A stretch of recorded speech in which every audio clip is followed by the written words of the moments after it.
If your husband's job ever made you feel like a stranger inside your own marriage, I need you to stay with me until the very end, because what happened to me on a quiet Tuesday morning changed everything I thought I understood about loyalty, family, and the people I trusted the most.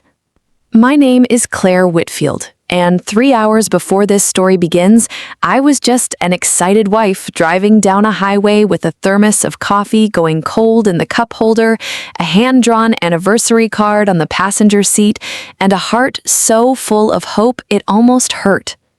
The radio was playing something I wasn't really listening to. I kept glancing at the card every time I stopped at a light, smiling at my own handwriting, rehearsing in my head how surprised Daniel was going to look when he walked out of that building and saw me standing there, instead of waiting for his video call that night like usual. By the time I reached the front gate of Fort Maddox, I wasn't smiling anymore. A guard I had never met in my life looked straight into my eyes and said 5 words that knocked the air right out of my lungs. "You're not his wife, ma'am." I want you to imagine that feeling for a second. Not anger first, not even confusion first. The first thing that hits you is this strange, cold silence in your chest, like someone reached in and turned the volume all the way down on the rest of the world. I sat there in my car at that gate with my seatbelt still on, the engine idling, another car waiting behind me, and I stared at a man in a reflective vest who had absolutely no reason to lie to me. And I heard myself laugh, this nervous, breathless laugh, because surely he was confused. "I'm Claire Whitfield," I said again, slower this time, like maybe the problem was that he hadn't heard me right the first time. "My husband is Major Daniel Whitfield. I drove 3 hours to surprise him for our anniversary. Here, look, I have my ID. I have our marriage certificate saved right here on my phone." The guard, a younger man with kind eyes who clearly did not want to be the one delivering this news, glanced down at his tablet, then back up at me, and said it again, gentler this time, but no less devastating. "Ma'am, I understand you're upset, but I have to go by what's in the system. Major Whitfield's wife already checked in with us this morning. Her name's on file. It's Vanessa." I asked him to check again. He did, because he could see in my face that I wasn't going to drive away without making him look twice. He turned the tablet so I could see it myself, and there it was, a name that wasn't mine sitting in the exact space where mine was supposed to be, next to a photo I didn't recognize, a woman with dark hair and a confident smile who had apparently walked through this same gate 4 hours earlier and been let through without a single question. The car behind me honked once, softly, and the guard apologized, told me he needed to keep the line moving, and asked if I wanted to pull into the visitor lot to sort things out. I did. I sat in that visitor lot for almost 20 minutes without moving, both hands still on the wheel, staring straight ahead at nothing. Before I tell you what happened next, I want to ask you something. Have you ever loved someone so completely that the idea of them lying to you never even crossed your mind as a real possibility? That was me. 6 years into a marriage I would have sworn on anything was solid. If stories like this one keep you up at night wondering what you would do in my shoes, do me a favor right now and tap that subscribe button, because The Quiet Kernel is where we tell these stories all the way to the end. No skipping the hard parts. And trust me, the hard parts are coming. Hit like, too, if you're the kind of person who believes the truth always finds its way out eventually, because that belief is about to be tested in ways I never imagined. And I promise you, the way this story ends will make every minute of the next 40-something worth it. Let me back up. Because to understand how a guard at a gate could say something that absurd to me, you need to understand who Daniel and I were before that morning. And you need to understand her mother. Because honestly, this story has always been about her, even on the days I didn't want to admit it. Daniel and I met 8 years ago at a charity run back in Ohio. Both of us slower than we wanted to admit, both of us laughing about it near the finish line where the volunteers had already run out of water cups and were apologizing to everyone who crossed the line, gasping. He offered me half of his bottle before I even asked. We sat on a curb afterward for almost 2 hours, just talking, and I remember thinking that I had never met anyone who listened the way he did, like every word out of your mouth actually mattered to him. In those first few months, before either of us had said the word love out loud, I remember lying awake some nights already worrying about deployments and long silences and everything that comes with loving a man whose job belongs partly to his country and partly to whatever room he happens to be standing in. Daniel never pretended that life would be easy. He told me early on a bench outside a diner at 2 a.m, that he had watched enough marriages around him crumble under the weight of distance and miscommunication, and that if we were going to do this, he wanted us to be the kind of two people who told each other the truth even when it was inconvenient, even when it meant an uncomfortable phone call instead of a comfortable silence. I held on to that promise for years, through 3 different duty stations and 1 deployment that stretched 4 months longer than either of us expected. And it had never once failed me until the morning I sat at that gate listening to a stranger tell me I wasn't who I said I was. He was a second lieutenant then, fresh out of officer training, full of this quiet, steady confidence that I had never seen in anyone my age.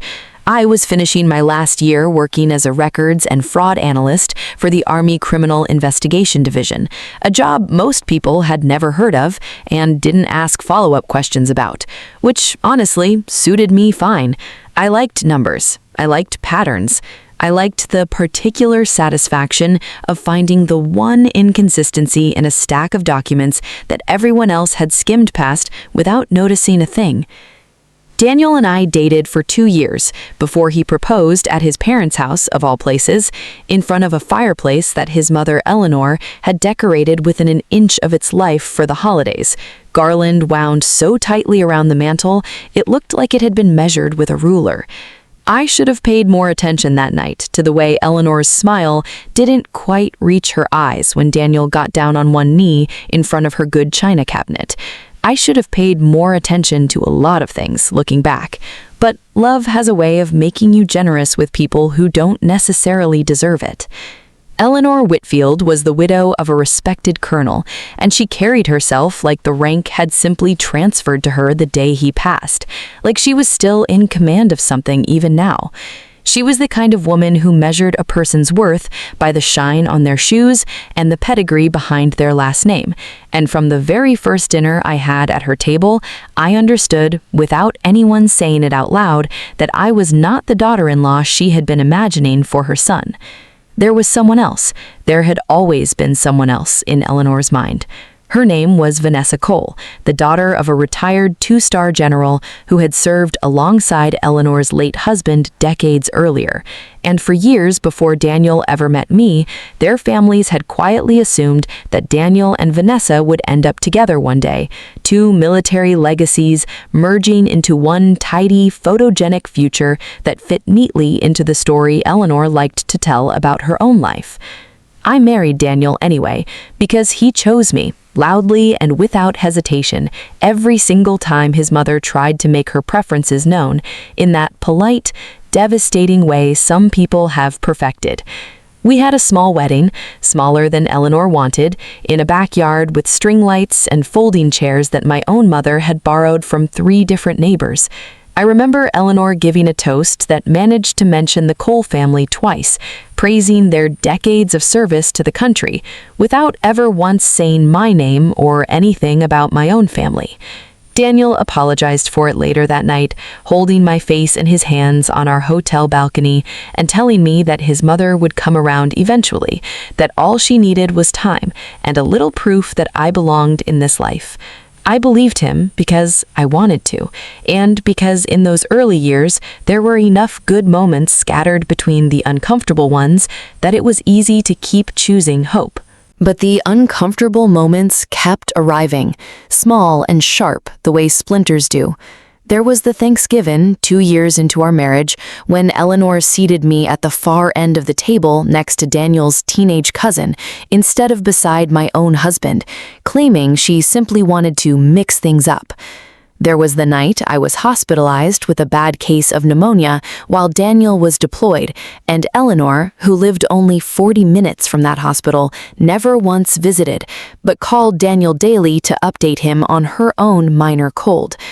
There was a promotion ceremony, the day Daniel made captain, where I stood off to the side holding both our coats, while Eleanor introduced Vanessa to a cluster of senior officers as practically family, gesturing at Vanessa's father across the room like the two of them belonged in that conversation in a way I never quite did.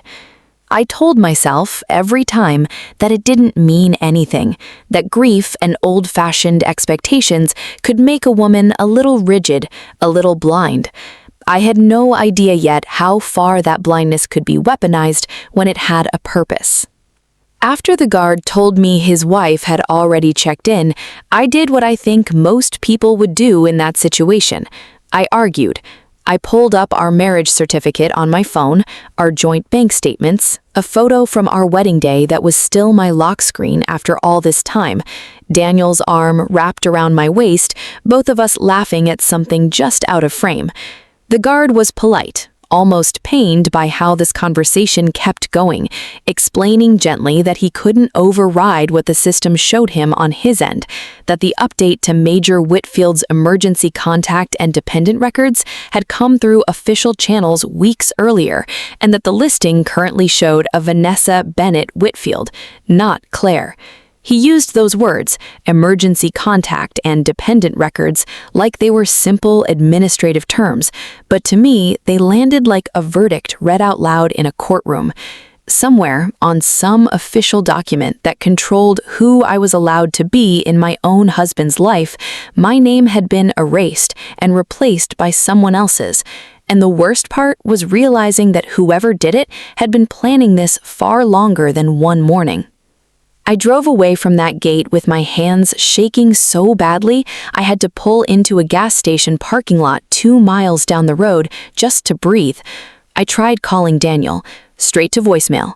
I tried again, same thing. I knew somewhere in the rational part of my brain that was still functioning underneath the panic that he was 3 days into a field training exercise with limited communication, the kind of blackout period that military spouses learn to live with the way other people live with bad weather. Just something you wait out, something you don't take personally. But knowing that didn't stop the spiral. My mind kept circling back to one impossible, unbearable question. Who is Vanessa, and why does she have my life? I called my best friend Megan first, because some things you cannot carry alone for even one more minute, without your hands starting to shake all over again.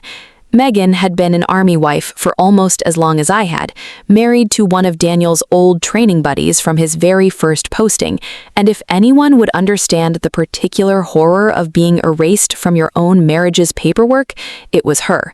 She picked up on the second ring, heard about 10 seconds of my shaking voice trying to get the words out in order, and went completely silent before saying the words that somehow made everything worse and better at the exact same time. "Claire," she said, slow and careful, "that doesn't sound like Daniel. I have known that man for almost a decade, and he has never once looked at anyone the way he looks at you. That sounds like someone did this to him, too, not because of him." I asked her what she meant, and she reminded me of something I had almost forgotten, a comment Eleanor had made at Megan's own husband's retirement dinner only a few months ago, something about how nice it would be if certain families understood loyalty the way the Coles did, generation after generation, instead of, and here Eleanor had actually paused for effect, marrying in from the outside. Megan had brushed it off as Eleanor being Eleanor, the way we all had for years. But now, sitting in a motel parking lot with my whole identity apparently rewritten without my knowledge, it didn't feel like an offhand comment anymore. It felt like a thesis statement. After I hung up with Megan, I sat in that gas station parking lot for a few more minutes, and then, almost without deciding to, I called Daniel's younger sister, Olivia. Olivia and I had always gotten along well enough, though we weren't especially close, mostly because she had a habit of staying carefully neutral whenever family tension flared up, the way the youngest child in a complicated household often learns to do early and never quite unlearns. When I told her what happened at the gate, there was a long pause on the other end of the line, longer than felt comfortable, and when she finally spoke, her voice had dropped to something quieter, almost guilty. She told me that a few weeks earlier, she had overheard her mother on the phone with someone talking about needing Daniel's marriage license and his insurance paperwork for, in Eleanor's words, a small family matter that didn't concern anyone else, and that when Olivia had asked what she meant, Eleanor had simply told her to mind her own business and never bring it up again. Olivia admitted she hadn't thought much of it at the time, or maybe, she said quietly, she just hadn't wanted to think much of it, because thinking about it meant admitting what her mother might actually be capable of. She apologized to me more than once during that call, and I told her, honestly, that I didn't blame her, that growing up under Eleanor's particular brand of control probably taught her to look away from things long before she ever met me. Still, that conversation gave me something I hadn't had before, a timeline, a confirmation that this hadn't been some impulsive decision, but something planned out weeks in advance. That sentence stayed with me the entire drive to the motel I checked into that night, a tired little place off the highway with a flickering sign and a bedspread that had clearly seen better decades. I sat on the edge of that bed with my laptop open, staring at the Family Readiness Portal login screen, a system I technically had access to as a dependent, except now, when I typed in my credentials, it told me my account was no longer linked to an active service member record. Please contact your unit Family Readiness liaison for assistance. I had been locked out of my own marriage by a database, by a few lines of code somewhere that didn't know or care how many years I had spent building this life. This is the part of the story where I think a lot of people would have given up for the night, gone home in the morning, waited for Daniel to call, and demanded an explanation, hoped it was all some clerical mistake that would sort itself out with enough patience. But I told you earlier that I used to work in records and fraud analysis for the Army, and that part of my life didn't just disappear when I traded my badge for a diaper bag 5 years ago. Once you've spent years learning how forged documents look different from real ones, how a signature under duress sits differently on a page than a signature given freely, how a date stamp can be quietly altered if you know exactly where to look, you don't unlearn that. You just stop using it for a while. And sitting in that motel room at 11 at night, I felt something in me wake back up that had been dormant for years. Not panic anymore. Purpose, sharp and familiar, like putting on a coat I hadn't worn in a long time and finding it still fit perfectly. I thought about a case from my old job, years before Daniel and I even met, a case that had stuck with me long after I closed the file. A soldier's estranged sister had forged a power of attorney document to redirect his combat pay while he was deployed overseas, banking on the fact that communication blackouts during certain operations could stretch for weeks at a time. Plenty of room for a lie to take root before anyone could call and ask a single question. I remembered how confident that sister had been, right up until the moment we laid her forged signature next to 3 years of genuine ones, and the inconsistency jumped off the page like it was lit up in neon. People who forge documents almost always make the same mistake. They focus so hard on getting the shape of the letters right that they forget pressure, rhythm, the unconscious habits a real signature carries that no amount of careful tracing can fully replicate. There was another case, too, one I almost never talked about, even with Daniel, involving a young specialist whose own father had tried to claim survivor benefits early by submitting a fabricated medical document, convinced his son's overseas posting meant no one would ever check the paperwork closely enough to notice the inconsistency in the issuing hospital's letterhead. I had spent 2 years of my life learning to spot exactly that kind of mistake, cross-referencing notary logs against travel records, comparing ink density under magnification, learning to read the small, human tells that even careful liars leave behind without meaning to. I left that job 5 years ago, not because I stopped loving the work, but because Daniel and I decided early in our marriage that someone needed to be home consistently for the kids we hoped to have, and his career came with a level of unpredictability mine didn't. I never regretted that choice, not for one single day raising our 2 children, but sitting there in that motel room with the laptop's glow the only light in the room, a quiet, steady part of me understood that I was about to need every bit of that old training again. I thought about who would have had access to Daniel's personal documents recently, and the answer arrived faster than I wanted it to, sitting there in the dark with the laptop's glow the only light in the room. 3 weeks earlier, Eleanor had stayed at our house for 9 days while Daniel and I went to a friend's wedding out of state, supposedly to help watch our dog and collect the mail. She had access to the entire house during that time, including Daniel's home office, where he kept copies of his service record paperwork in a locked drawer that, I now remembered with a sinking feeling, she had once asked about the key to, claiming she wanted somewhere safe to keep a few important family documents in case of an emergency, since at her age, she said, you never know. I had handed her that key myself, smiling, grateful for the help. I didn't sleep much that night, especially after Megan, against my protests that she didn't need to drive 40 minutes out of her way for me, showed up at the motel around midnight with a bag of takeout neither of us really ate and a 6-pack of the cheap soda I used to drink in college, the kind she somehow remembered I liked, even though I hadn't touched it in years. We sat cross-legged on that ugly bedspread, and she let me talk in circles for almost 2 hours, the same handful of facts rearranged a dozen different ways, until I finally ran out of new angles to consider and just sat there in silence, exhausted in a way that had nothing to do with the hour.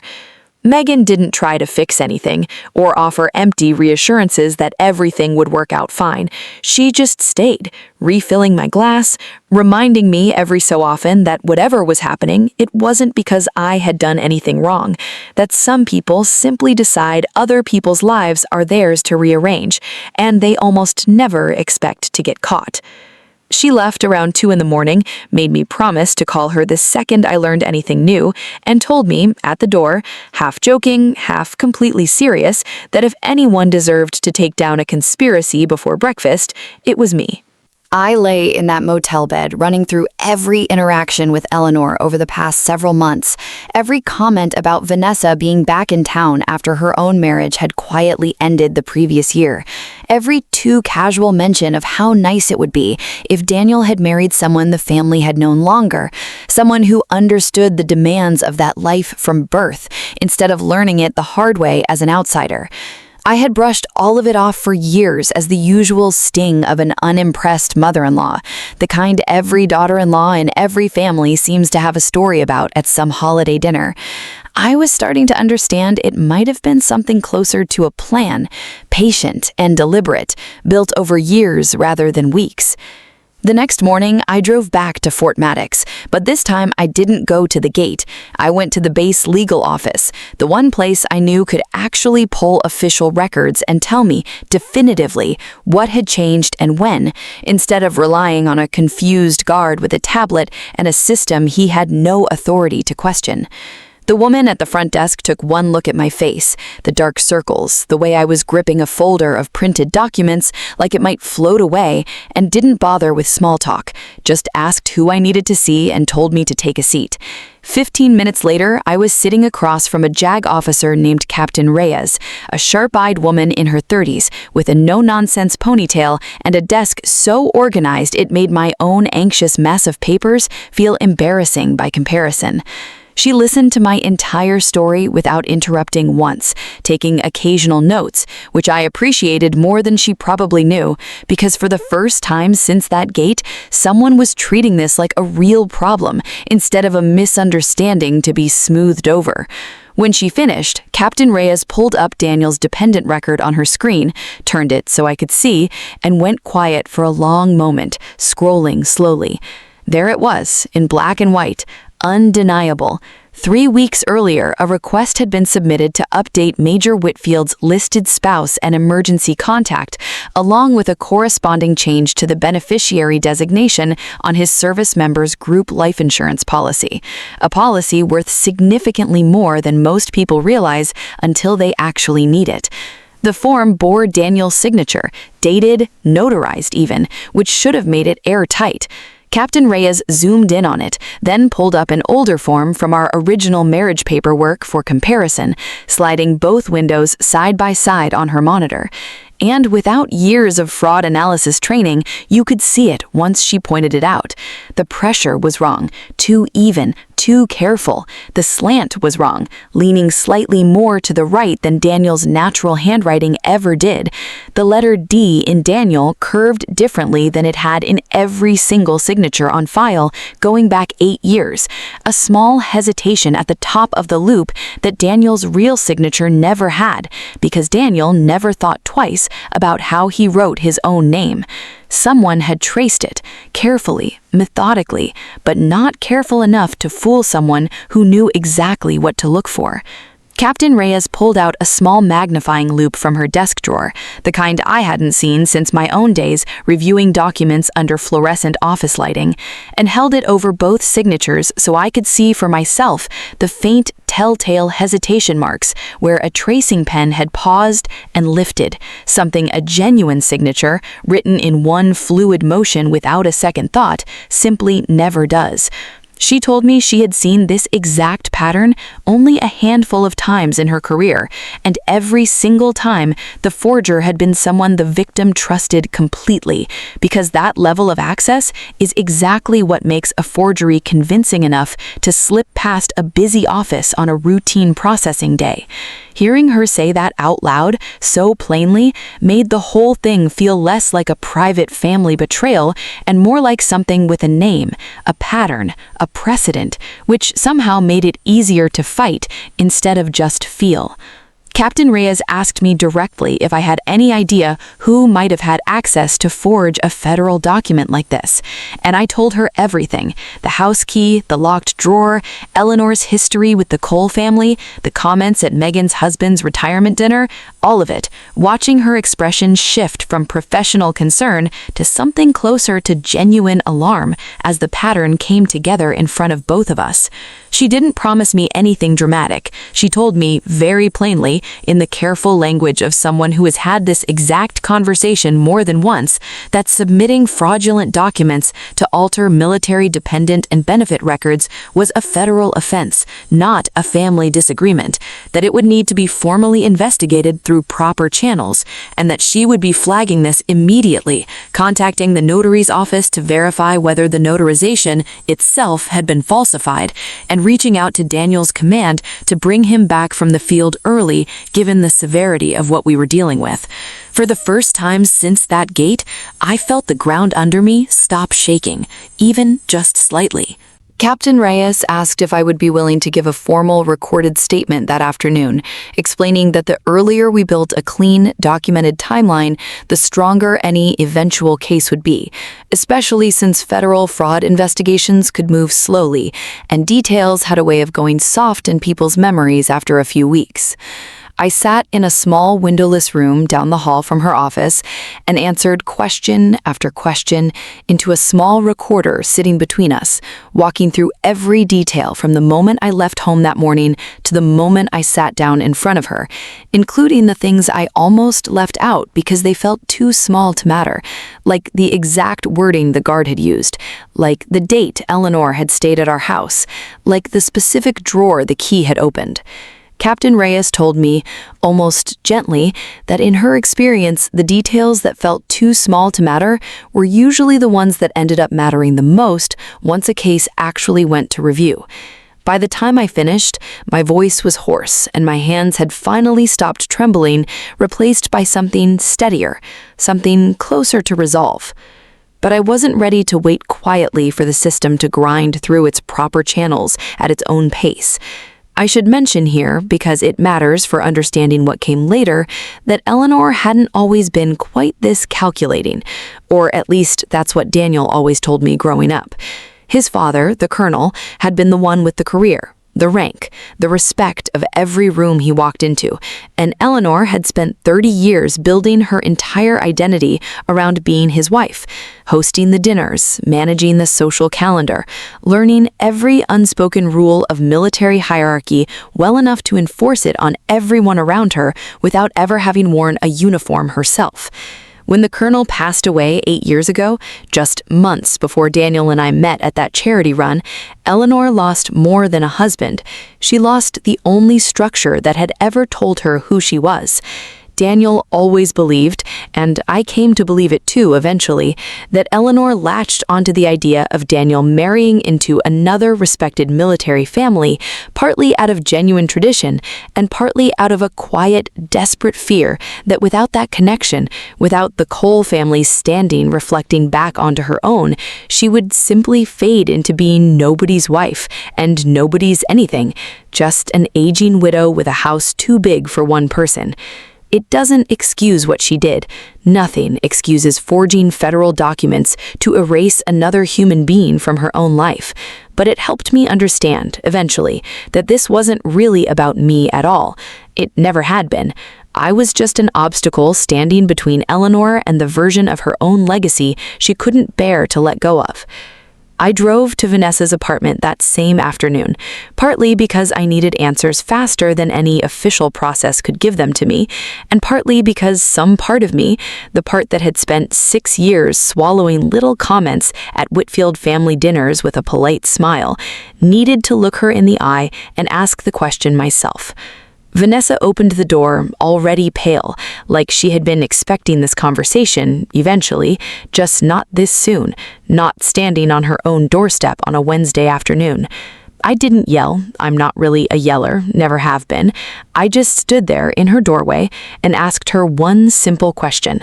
Did you know your name was on Daniel's records as his wife? I drove to Vanessa's apartment that same afternoon, partly because I needed answers faster than any official process could give them to me, and partly because some part of me, the part that had spent 6 years swallowing little comments at Whitfield family dinners with a polite smile, needed to look her in the eye and ask the question myself. Vanessa opened the door already pale, like she had been expecting this conversation eventually, just not this soon, not standing on her own doorstep on a Wednesday afternoon. I didn't yell. I told you earlier I'm not really a yeller, never have been. I just stood there in her doorway and asked her one simple question. Did you know your name was on Daniel's records as his wife? She tried to deny it for about 10 seconds before her composure cracked completely, her hand coming up to cover her mouth like she could physically hold the truth back. She told me in pieces, between apologies that came too late to mean much of anything, that Eleanor had come to her months earlier with what she called simply putting things in order, framing it as basic paperwork logistics in case anything ever happened to Daniel overseas, since, in Eleanor's words, real military families take care of their own, and Vanessa's family had always understood that obligation better than mine ever could, generations of it running through their blood. Vanessa swore she thought it was just insurance paperwork, formalities, nothing that would actually hold up legally or matter once Daniel found out and corrected it himself. She hadn't expected anyone to check in at a gate using her name. That part she admitted through tears that I genuinely couldn't tell were real or performed had been Eleanor's idea too, a test to see how quickly the lie would start to feel real if it went unchallenged for even one day. I asked Vanessa why she went along with any of it, and for a moment she looked almost relieved to finally say it out loud to someone. Her own marriage had ended badly the year before, quietly and humiliatingly, and Eleanor had been one of the only people from that old world who still called her, still invited her to things, still made her feel like she belonged somewhere instead of starting over completely alone. Eleanor had dangled something in front of her, not just paperwork, but a version of her old life rebuilt, a place back inside a family that once felt like home before her own marriage fell apart. She told me Eleanor had framed it almost like a kindness to everyone involved, insisting that Daniel would eventually realize on his own that he had married the wrong woman, and that all the paperwork was doing was simply preparing things for when that realization finally came, sparing him the trouble later. I asked her point blank whether she actually believed that, whether some part of her genuinely thought Daniel would wake up one day and choose her instead. Vanessa was quiet for a long moment before admitting in a small voice that she had wanted to believe it, because believing it gave her somewhere to put all the loneliness she had been carrying since her own divorce, somewhere that felt less empty than the truth. I almost felt sorry for her in that doorway. Almost, but sympathy and complicity are two very different things, and Vanessa had chosen to sign her name to a lie that nearly cost me my entire identity inside my own marriage, and no amount of loneliness fully excuses that choice. If you're as furious right now as I was standing in that doorway, hold on to that feeling, because we are getting close to the part where everything comes apart completely, and I promise you it is worth every minute of the wait. Before we get there though, if this story has you gripping your phone a little tighter right now, drop a comment below telling me what you would have done in my place, standing at that gate, and share this with someone in your life who needs a reminder tonight that the truth has a way of surfacing, no matter how carefully someone tries to bury it under good paperwork and old family loyalty. I confronted Eleanor the next day in her own living room, the same room where Daniel had proposed to me all those years ago in front of that perfectly decorated fireplace. I brought Captain Reyes's findings with me, printed out clean and undeniable, because I needed Eleanor to understand this wasn't a conversation she could smooth over with one of her practiced smiles and a change of subject about the weather or the church bake sale. When I laid the forged signature next to the real one on her coffee table, side by side under the same lamp she had used to read me bedtime stories for our future grandchildren during a holiday visit years earlier, something in her face shifted. Not to guilt, not at first, but to something colder, more defensive, more rehearsed. She told me, without a trace of apology in her voice, that she had simply been protecting her son's future, that families like the Coles understood sacrifice and duty in ways my family never had and never would, that Vanessa would have given Daniel the kind of partnership that matched his career and his bloodline, and that I had always been, in her exact words, a sweet enough girl, but never quite enough for what he deserved. I asked her if she understood that what she had done was a federal crime, not just a family disagreement to be settled over Sunday dinner. And for the first time in 8 years of knowing this woman, I watched real fear flicker behind that composure she wore like armor. She tried, for a moment, to pivot back to her old tone, reminding me that she had only ever wanted what was best for her son, that surely once everything calmed down, Daniel would understand her intentions, even if the method had been clumsy. I told her, as steadily as I could manage, that there was nothing clumsy about a forged, notarized forgery, that clumsy was an accident, and this had been a plan, built carefully over weeks, using a key I had handed her myself in good faith. She didn't have an answer for that. For the first time since I had known her, Eleanor Whitfield sat in silence, and the silence said more than any of her practiced words ever had. Daniel came home 2 days later, pulled out of his training exercise early at Captain Reyes's formal request, with no idea yet what he was walking into. He had managed one brief, static-filled phone call the night before his return, just enough time for me to tell him something serious had happened with his paperwork, and that he needed to come straight to the legal office when he got back, not home, not anywhere else first. I could hear the confusion in his voice, even through the bad connection, the way he kept asking me to just tell me now, and the way I kept saying no, not like this, not over a phone that might cut out before I finished. Looking back, I think some part of me also needed him to walk into that office and see the evidence laid out the same way I had, without my voice shaping his reaction before the facts could speak for themselves. I met him at the base, and I will never forget the look on his face as I explained everything to him, piece by piece, watching something break and rebuild itself behind his eyes in real time, watching him go from confusion to disbelief to something darker as the pieces clicked together one at a time. He went pale when he saw the forged signature laid out next to his real one. He went something closer to devastated when he understood, fully and completely, that it was his own mother who had done this, who had spent weeks planning it, who had used a key meant for watering plants and collecting mail to quietly attempt to erase his wife from his life.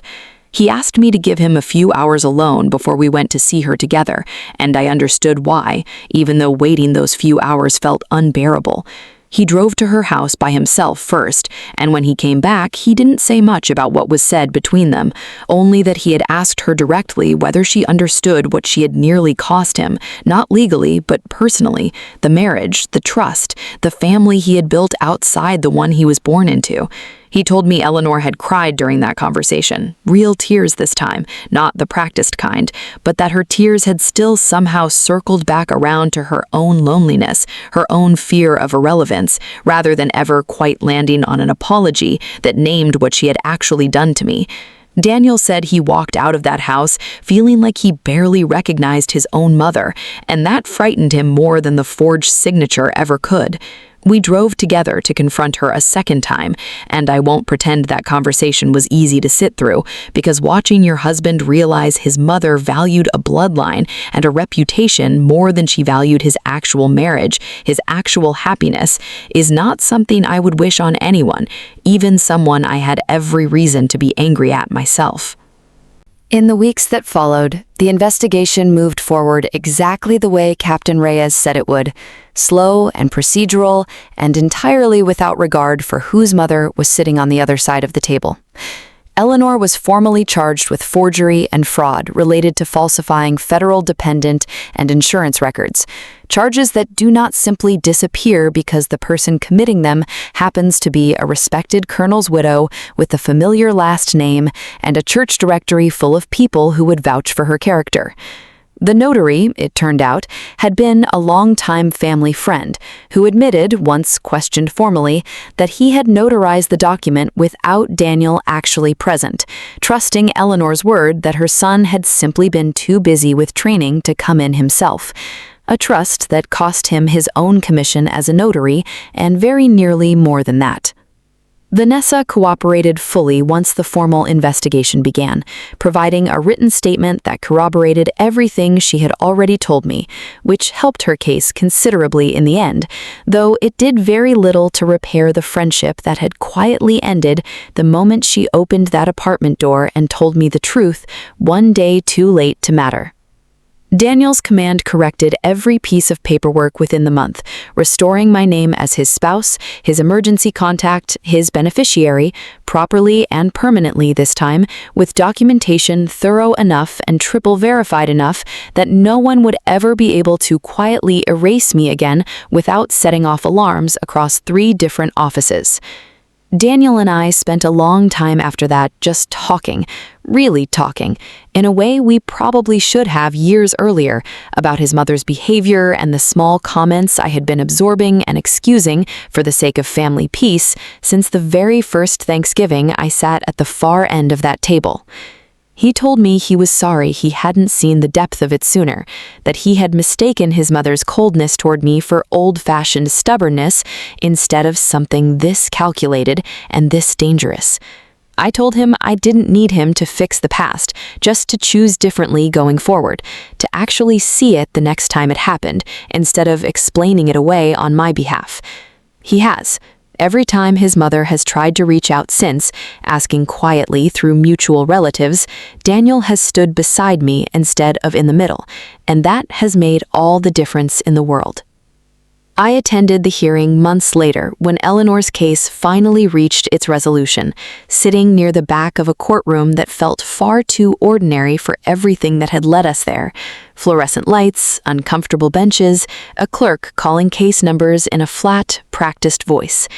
Eleanor looked smaller than I had ever seen her, none of the careful posture or perfectly composed expression she had worn at every family dinner for 8 years. When the judge read through the charges, forgery of a federal document and fraud against a government benefits program, the words landed in that quiet room with a weight that no amount of family reputation could soften. Eleanor's case eventually resolved with a plea agreement, a felony conviction, probation, and a substantial fine, along with a permanent note in federal records that will follow her name for the rest of her life. A strange kind of justice, considering how much value she had always placed on a good name. The retired general, Vanessa's father, was reportedly humiliated by the whole affair, and from what I've heard secondhand, he and Eleanor haven't spoken since. The two families that had once been so quietly assumed to merge into one tidy future, now barely on speaking terms at all.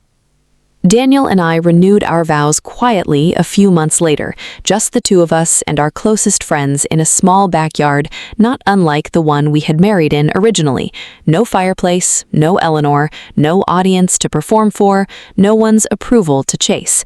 Megan stood beside me and cried more than I did, which felt about right given everything she had talked me through over the phone in that gas station parking lot months earlier. Daniel held my hands and told me, in front of everyone there, that he was choosing me again, fully, with both eyes open this time, no blind spots left for anyone else to hide inside. Olivia came to the vow renewal too, and afterward she pulled me aside near the dessert table and told me she had spent the last several months thinking hard about the kind of family member she wanted to be going forward. That watching everything unfold had made her realize how much she had let her mother's expectations shrink her own voice over the years. We've grown closer since then, in a way I never expected. Two women who ended up understanding each other better through the wreckage of Eleanor's choices than we ever had at any holiday dinner before. She still sees her mother occasionally, out of a complicated loyalty I don't pretend to fully understand, but she has never again stayed quiet when something doesn't sit right with her. And I think that, in its own small way, is its own kind of justice too.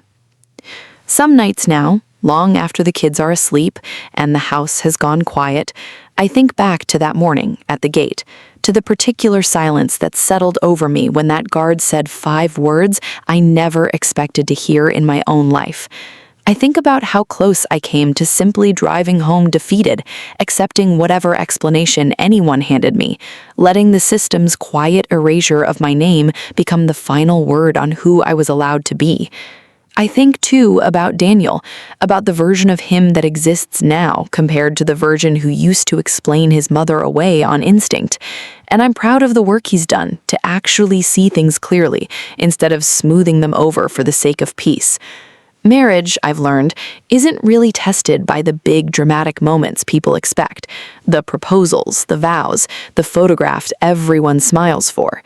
It's tested in the quiet decision to believe someone over your own family when the evidence demands it, even when that decision costs you something you can't easily get back. Daniel paid that cost, and so did I, and somehow we came out the other side of it steadier than we went in. I'm grateful, more than I can easily put into words, that some old, steady part of me refused to accept that ending without a fight.